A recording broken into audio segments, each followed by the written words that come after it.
Қазір новый дроныммен аспанға бұлттарға дейін көтеріп көреміз, қанша метр жоғарыға көтеріледі. Заодно тексеріп көреміз. Қанша метр жоғарыға дейін шығады.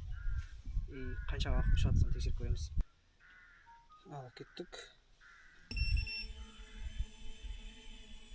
Ал ұшамыз.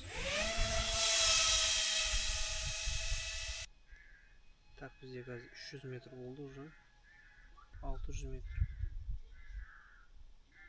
1000 метр болды қазір. Дилар төмен қарайын.